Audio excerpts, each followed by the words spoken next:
Now you just look cameras on this phone. You have the drip on today, Jack. I do, yeah. It's comfy. I just grabbed it. We need to adjust it, though. I think this needs to be a little lower, but yeah, probably. But it's good. It's actually really good for the show because it's good for the branding. It's the only part of you that you can see. It's a picture posture. Yeah, I'm not going to be able to see the chat today. Oh yeah. Or can I? Let's see. Hello. Fist bumps to my dad. Nate Box said, "What's poppin'?" This was 20 minutes ago. He says JT will have a big night again. I feel like they're due. Who do you think it'll be against? I don't know. I don't want to predict a loss. That doesn't seem very fun. I don't want to do that. A loss sometime this week. They do play Milwaukee Wednesday if you want to really pick out a game. True. It's popping. Hello. Hopefully the Celtics juggernaut keeps winning. Don't care if it's ugly, but it would be nice to jump on Charlotte and get some bench players in. I hope they beat the brakes off of the Hornets. There's no need for anything else. I would appreciate it too. It would be a nice leisurely way to go into the week here. So we have a whole pod to do tonight too. Yeah. That said, Christian did say today gives trap game vibes, and I understand that. I can see that as well. What's popping? Hello, Peter. Welcome in. Well, one thing Charlotte doesn't have going for them is Marcus in the locker room for 10 minutes before the game, giving them all kinds of tips on how to beat the Celtics. This is true. Which clearly was a benefit. I mean, that was a much closer than it needed to be game. Yeah, Memphis was bad. Not great. Wingman wants to know if you're okay, Sam. Sam's in the car. He's fine. I'm in the car. Flight was delayed. But we made it back. I'm back. I have been bouncing around all week, and I'm finally back in New England. I'm actually in Massachusetts, Jack. We're in the same state doing a show for the first time ever, maybe. I don't know. That might be true. Let's see. Fun fact, no fines for flopping have been assessed since the 3rd of November. Yeah, the league's fake. This is a Monday night in Charlotte. Matt makes a good point here. You got two guys taking the day off. It's true. I hope Derek White's okay, though, actually. That is weird for him to say personal reasons out. I hope it feels like something he ever misses a game. I know, but like, I don't know. Hope everything's fine. Walsh and JT Davison are with the Celtics tonight. It's true. Blow them out. Get them some run. Why not, right? I don't know if I need to see JD. Well, if they're up by 30, why not? Throw them in. Let's get them in for up by 30 throughout the challenge. Think Brissett gets minutes tonight. Maybe. I don't actually know. Like, I guess because Horford and Derek White are out, you might see some of those bench guys, but it feels like Joe's been rotating in a little bit of everybody lately. You know who I bet gets minutes? I bet Delano Banton gets minutes tonight. There's a guard out. Last time the guard was out. Over the rest of the bench for whatever reason. Welcome home. Thank you. Yeah. Happy to be home. Let the bench start. Well, it's not that. Let's not go that far. Well, who do you think starts tonight? It's got to be Sam, right? I assume. Yeah, they've rolled with him when White was out in the past. And let's see, so that'll be Drew, Sam, Tatum, Brown, Horford. Porzingis, yeah. Oh, let's see. Porzingis. Yeah, Horford's out. Horford's out, yeah. I know what you meant. Yeah, we'll see. I hope it's one of them. Look for some Lamar. He could get some run tonight. I would love it. I mean, he was all right in the last game. Memphis, he wasn't great. Neither was Nemi. Wouldn't surprise me if both of them see a little action tonight. Like I said, Joe has been making a bigger effort to throw in some of these bench guys, test them out. It does feel like he is throwing shit at a wall to see what sticks, basically, right now. Seeing who's popping, seeing who's doing what. Which is like, I mean, if there's ever a time in the season to do it, it's November, right? So see what happens. That's kind of the thing to do. I mean, they have all these guys who are at similar level. Why not see who's playing well with who, test out lineups? Game against Charlotte, who's 3-9 going into this one. Why not? You got guys out. It's a great time for these guys to get opportunity. If you want to talk about taking advantage of opportunity, just look at Hauser, who has caught fire over the last 2-3 weeks and really cemented himself as a first guy off the bench. I mean, they brought in all these guys over the summer per set, Lamar Stevens, even Svi Mikhailov. We were all like, well, what about these guys? And it's not them. They're not the answer. We'll see what happens. I agree. Jacob asking, is a trade for Caruso possible to shore up D and bench scoring? It's technically possible, though very, very unlikely. They would have to trade Pritchard, which I don't think they're willing to do considering Caruso's contract versus Pritchard's and Pritchard's familiarity with the system. Or they would have to combine like 4 deep bench salaries, which again, I don't know how willing they'd be able to be in the middle of the season. Or they'd have to trade for somebody in the TPE, then combine that. And so it's very unlikely, I'll put it that way. Plus, the Celtics probably have fewer assets to offer than other teams that might want Caruso. So I would like it. Doesn't seem likely. That's where I stand. Yeah, I think I agree with you. I mean, Philly seems to be the team. They're at the top of the odds for that, right? I would assume it would be a good fit for them too. Pair him with Maxey. It would make sense. I don't know about the odds though. John saying, is Sam being in his car better Wi-Fi than his house? Thoughts? Probably. We do have Wi-Fi in the car, but we couldn't get it to work because you need a password, but you can't look at the password when you're driving. So as my mom drives, we couldn't check the password. That's fucking stupid. They do that with Bluetooth sometimes. You can't connect if you're driving. Yeah, it's dumb. My car doesn't have that. I have had a great stretch of Wi-Fi here, Jonathan, though you're right. Yeah, you should on your phone service. Phone service, the hotel Wi-Fi over the past week or so. Mm-hmm. Better connection, significantly worse. Yeah, I'm sorry. It's audible. It's not that bad. It's just not a microphone. Francisco says yesterday they would normally have lost the game, but they still fought hard to win it. I wrote about it for Celtics blog. Yeah, I wrote about last game for Celtics blog, and a lot of the same issues they've had in the past popped up. Obviously, it was like, not getting up to play bad teams, turnovers, letting up offensive rebounds. But there was one play at the end of the game that I think separated this year's Celtics from last year's Celtics. It was Jason Tatum getting the ball in the post, drawing 2/3 defenders, kicking it to Porzingis on a cut. They get a bucket. Last year, that would have been a dribble 3 for the win to clutch it up. This year, it is a much more focused sense of offense. Shot selection. Fine offensive set. It's a much more focused to get the look they want, and I think that's the difference than this. From this year's team to last year's team. Unfortunately, they then followed it up by having Drew Holiday miss a dunk and not getting the free throws and giving up an open Santi Aldama 3. Luckily, he missed, and the Celtics were fine, but that was definitely not – I would argue that was the worst game the Celtics played all season, and they won it. So, put it that way. That was bad. I think it's worse than either of the losses that they actually lost. I think that first Philly game was real bad. It wasn't great, but like I still think yesterday was really sloppy. I think you have a point. I just think their mentality yesterday was the worst it's been all season because it really felt like they were just like, yeah, we're gonna win this game. Fuck it, we'll just do whatever. Like the whole game, which was unfortunate. Sometimes you have to do that. Just challenge yourself. Let's see. John says your Wi-Fi or your audio sounds good. There you go.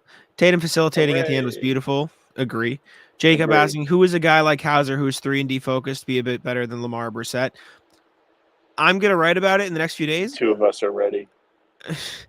I'm going to write about it. Hauser's been legitimately a really good defender this season. Like it's going past the Hauser Island meme now. It is guys are going at him within the flow of the offense, not just seeking him out, and he is holding his own. He is rotating and helping. He's guarding the rim in transition. Like he is doing a lot of impressive things on the defensive end on a minimum contract and also shooting 45% from 3. Like Hauser would be a rotation player on any team in the NBA. Like he is not just somebody the Celtics have developed that he's just getting minutes now. Like he is a legitimate NBA player. And a guy like Hauser who shoots like Hauser and plays that level of defense, those guys get paid $16-17 million, right? Like that you're not going to be able to trade for those. So the fact that the Celtics developed one themselves is huge. And like he has been, like Garrison's saying here, like a legitimately good defender this year, which is huge for the Celtics. Yeah, and the Celtics finally got one of those free guys that Miami gets. And Sam Hauser, he's under contract for $1 million annually through next season. So you have another year of him just shooting threes for you for pretty much free. Yeah. So great job, Brad Stevens. He's panned out once again. Rough start to the season, but he's certainly found his footing, and he looks like the most confident guy on the team. He was 5 of 7 yesterday in Memphis. Yeah, he started before that. Just been a tremendous stretch. Yeah, he started 4 of 4 against Memphis, and the rest of the team was 0 for 8. Like his shooting has been very important for the Celtics in recent games. He was a plus 17 in a 2-point win. Put it that way. Like that doesn't Tatum happen. taking 1-3 out of spite. Yeah, right. Hauser this season is averaging 10 points a game now. 10 points, 3 rebounds, shooting 50% from the field and 47.5% from deep, and taking over 6 threes a game. Like, that's really fucking good. He's really, really, really good. He's got one job. Mm-hmm. Two jobs. I wonder what Hauser extension will look like in new cap rules. Unfortunately, I think other teams around the league are going to offer Hauser a lot of money. Like, it wouldn't surprise me if he gets, not my money. I think he gets a grant contract, like a 14 MLE contract, like 14, 15 by the time it rolls around. Do they do anything about that, though? Do they pay him to stay? I think you have to consider it. I think a lot of it will depend on how Jordan Walsh develops, if you find any other guys that pop in the G League, blah, blah, blah. But I would say 50-50 now that he ends up with the Celtics on his next deal. I just think it would be a miss to get him time to walk. I thought about that about Grant, too. And yet then Hauser came up the pipeline and was even better. Do you know what I'm saying? So I think it's too early for me to tell you. Is Walsh ready by the end of next season then? That's what looking, you have to wait for. You know, looking ahead, he's going to be the next guy that they're priming to try and do that, and he's not got the shot for it yet. I'll put it this way. I think you have to prioritize Derek White's and Drew Holiday's extensions first, and then worry about Sam Hauser. Some draft picks here. Jacob saying, have y'all kept up with Jordan Walsh's development of Maine? Looks like he could be brought up later this season.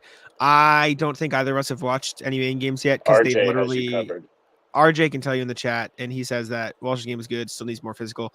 Every time the Maine Celtics play, it's on a night when the Celtics are playing, and I like, it is my job to cover one of those teams. Yeah, like, what are we doing? But yeah, Nathan says he's looking cool.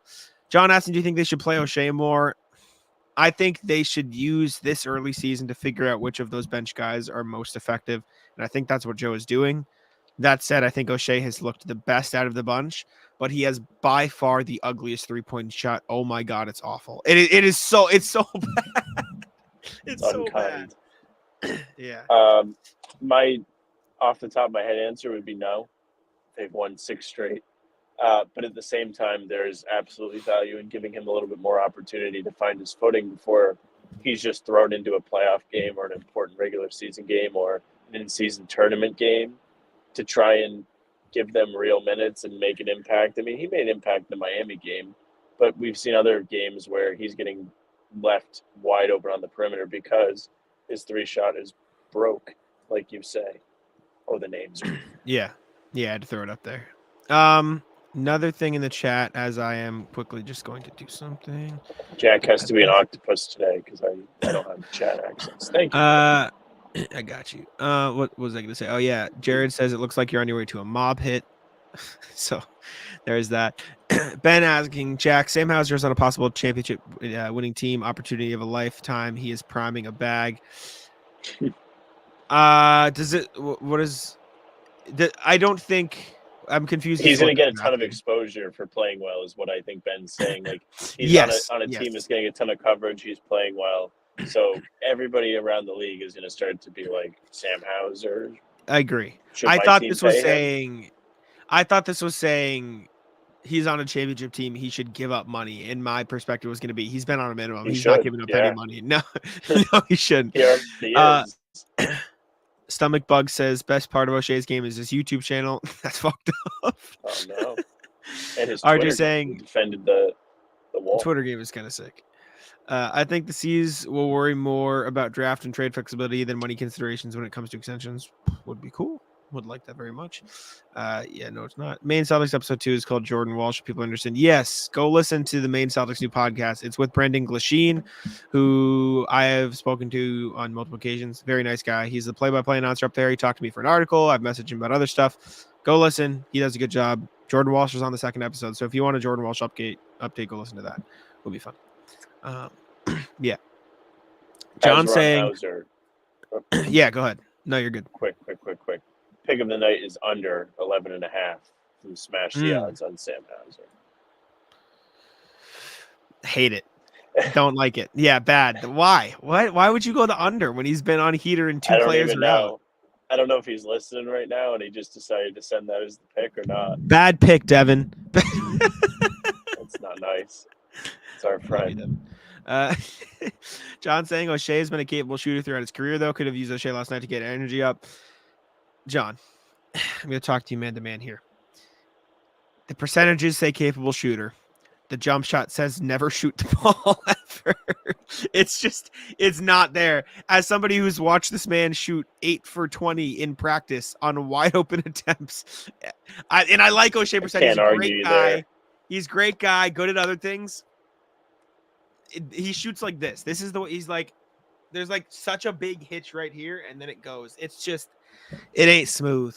It's crazy that he shoots a decent percent for his career, like John says. But if you're sitting there watching him miss 12 of 20, I'm not going to fight you. Not great. Stomach bug saying Sam's definitely the seventh guy on our teams. Shout out Sam, made the roster. People got to stop just saying his first name because it's really unkind to me, especially when he plays bad. Because then I go on Twitter, everyone's like, "Wow, Sam sucks tonight." And it's like, well, I didn't do anything. Leave me alone. Yeah. Jacob saying, do you wish more players took less money for a team fit post-championship to form a dynasty rather than once than blowing it up?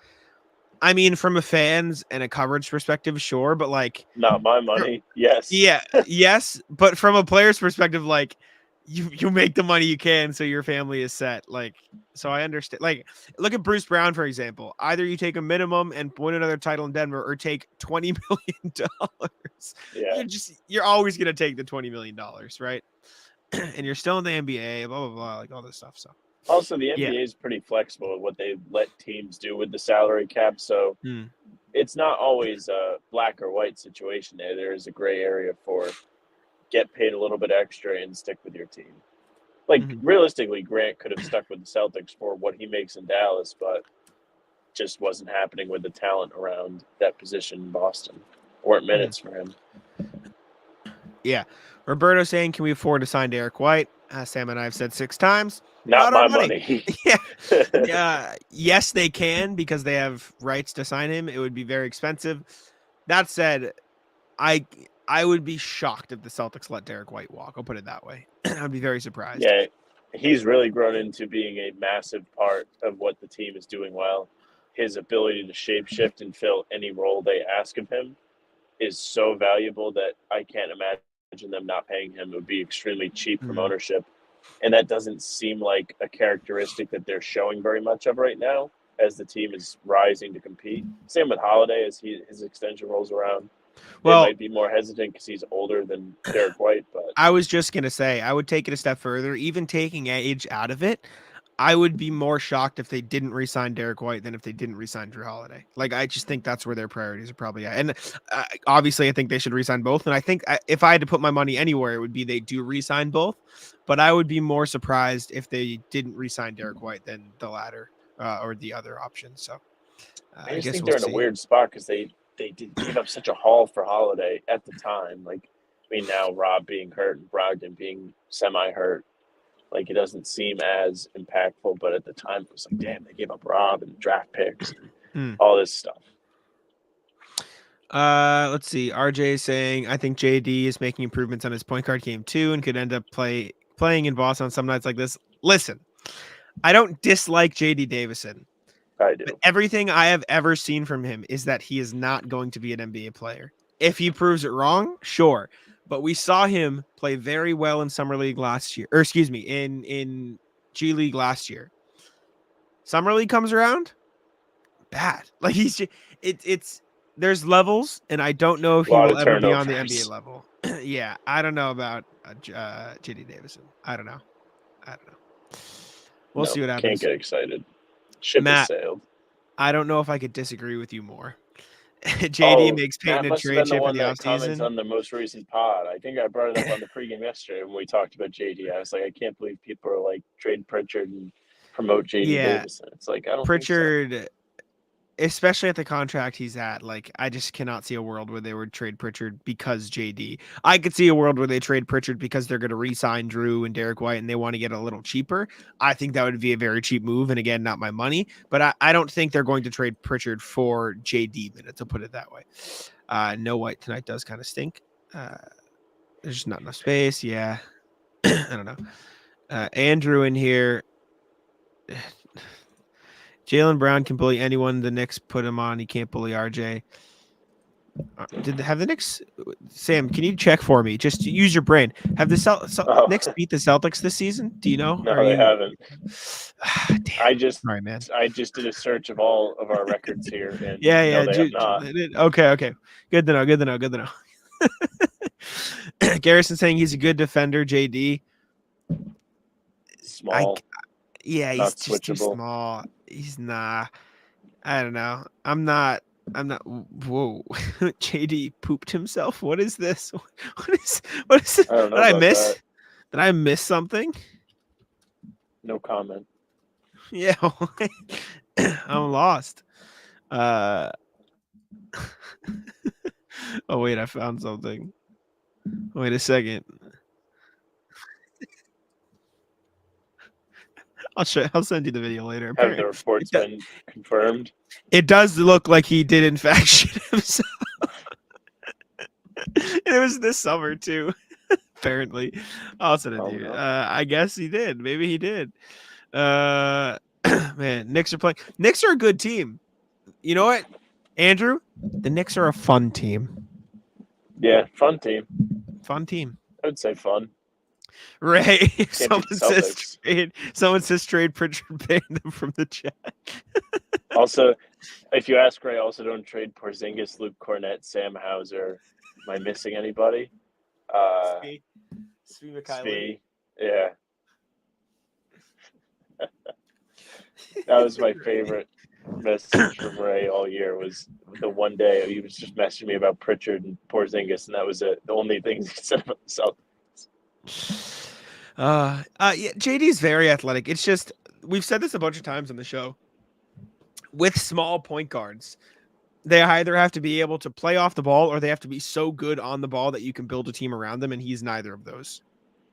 Right? You look at Derrick Rose, you look at John Morant, you look at Russell Westbrook. They're at their best when they're the focal point of the attention, and the reason Derrick Rose has been able to create the sort of second career for him is because he turned himself into a solid three-point shooter, right? If you're not capable of playing off the ball and shooting threes, and you're not an elite defender, and I don't think JD's there, then it's going to struggle. You're going to struggle as a small guard to get regular minutes in the NBA. And so I just think that's where he's at. So I don't know. I mean, he is still young. He's only 21. It's crazy now. Yeah. Like these players get drafted at such a young age, like way back in the day before. Just turned 21 too. Yeah. Even on the earth, guys are getting drafted at 22 and being developed for a couple of years before they're expected to do anything. Now he's been in the league for 3 years at 20 or 2 years at 21, and we're like, see ya. Mm-hmm. New career time for you, buddy. Why aren't the G League stats up here yet? G League stats. I want to see if he's like actually shooting threes yet this year. Let's see. 4 games. Actually taking 6 threes a game, shooting 35%. So I guess he's getting better in that area. And if that can be the case, then sure. Again, though, I just want to see it. I didn't realize he was killing it this much. He's averaging through 4 games, 25 points, 10.3 assists, 6 rebounds, 3 turnovers, which isn't awful. 44-35 splits. Again, just need to see it in the summer league and a little bit, in small doses at the big level. They're not trading Pritchard for him yet, though. Put it that way. So no, he's not going to come in and fill a real role in the Celtics. It's just not happening. I do get a kick out of how it feels like G League shooting never translates to the NBA from 3. Like when we did the summer league stuff, we were going through G League stats, and then like a Justin Jackson was like the best 3-point shooter in the G League, and he couldn't buy a basket anytime he was with the Celtics last year. I think a lot of it's rhythm. I mean, shooters need rhythm. If they don't get consistent playing time, then they're not going to be as good. John, yes, Ish Smith is on the Hornets. He is. Oh, great point up. by John. Mm-hmm. The boys are in trouble tonight, Jack. Josh saying Hauser for sure dunks. Look, are you saying Hauser sucks? Or are you saying his dunks suck? Because Hauser doesn't suck. Josh, clarify what you're saying. Are you saying his Hauser dunks suck? are sick? Well, he should be in the dunk contest. Jacob saying if we lose Jalen or Derek, would a guy like Jeremy Grant be a good fit? No. Nah. you need another guard. You need another guard at that point. I don't think the Celtics are going to lose either of those guys for what it's worth. Jimmy J saying 35 each from the Jays tonight. Cool. I put another parlay down. Should I share my nightly parlay? Go ahead.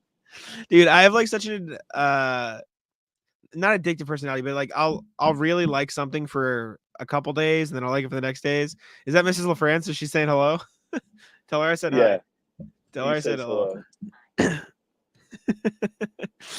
Let's see. Tonight for the Celtics game, I've got excuse me. Let's see. Tatum over 23.5. Thumbs up. Porzingis over 18.5. Thumbs up. PJ Washington over 13.5. I figured, he's probably going to get there. I can't speak on that. I don't really know. Drew Holiday over 5.5 rebounds. Thumbs up. Porzingis over 1.5 threes. My thought process, Mark Williams is one of those centers who likes to drop back in the paint, and so he's going to try to space the floor a lot, and so I think he'll be shooting threes tonight. Miles Bridges under for you, Jack? Always. Fuck that guy. But that's 10 to win 103. So not bad odds getting all those together. But Jackie's the leading scorer. Jack is forcing Duke into poverty. He is. Oh, man. The G League has a lot of sequences that go one pass shoot, and you don't see the sort of multiple pass sequences that makes it hard to tell if a guy's will game work in the pros. This is true. That also makes sense. Leash me donuts. Do you think Tatum's going to get 50 points tonight? No. No, I don't think that'd be super cool. But will Tatum get 50 points this season? Yeah, I think. You think so? I think. I don't know if he's going to have to do that. When's the last season he didn't drop 50? I don't know the answer to that question, but probably the 2020 season. Let me find out. That is crazy. That's an actual question. I don't think he's been on a team this talented for quite some time. Like the last couple of seasons, he was the guy, and he still is. But he was really did it last really the year. Guy. Did it the year before? Yeah, it's 60 in the did bubble, or not bubble, the no fan season. Yeah, it was the 2019-20 season. You're right. Because his career high was 38 that season. He had 41 that year. Yeah. Oh no. Or 41. Sorry, 41. He had 41 that year. Yeah. Overall, I think Brown is playing in better control than he ever had. Still has weird movements. I think Porzingis having that two-man game has really calmed him down and helped him settle into an offensive role that he has been good at in the past. So I'm enjoying that. Porzingis is a puppy that has changed Jaylen Brown's life. This is true. Hauser needs to take it to the rim. Joe is holding him back. Yeah, it's true. That's funny as hell. That's actually like a really good tweet. Bank that one, Jack. Just rip it right from the chat. I got a parlay with Tatum, 50+ points, rebounds, assists, and a steal at plus 600. At plus 600? That's all you got? Yeah, so no, I think he's saying like points, rebounds, assists combined 50+. Like not 50 points. Oh, okay, that's not as bad. Which is still like that's still tough. Like you're what? It's like that would be 30, 10, that's and 10 a 30 triple double. Triple double, yeah. That's a lot. But hey, you never know. RJ, if Sam Hauser ever wins the dunk contest, I will give you access to the channel. You can have the channel. I hope he gets in it so you have to like sweat it out. Imagine. Why is Hauser shooting so many threes? Just fucking dunk on the center. This is stupid. Why isn't he dunking? A Hauser with an off the dribble game would go crazy. Look at Duncan Robinson. Robinson's actually Look really at good. Grant when he started dribbling. Mm-hmm. Yeah. Last thing, is matchup hunting bad, or is more the shot selection when matchup hunting? I think the latter. I think matchup hunting good, but you have to do the right thing when you get to the spot. Anyways, any final thoughts here? Let's wrap it. Before we get out of here? Wrap it up. Okay. Thank you to Mrs. LaFrance for dealing with you while you did this. Yes. Appreciate y'all for listening. Pod tomorrow at 5 a.m. Be there on the channel. And we will see you guys later this week for pregame for the Bucks game on Wednesday.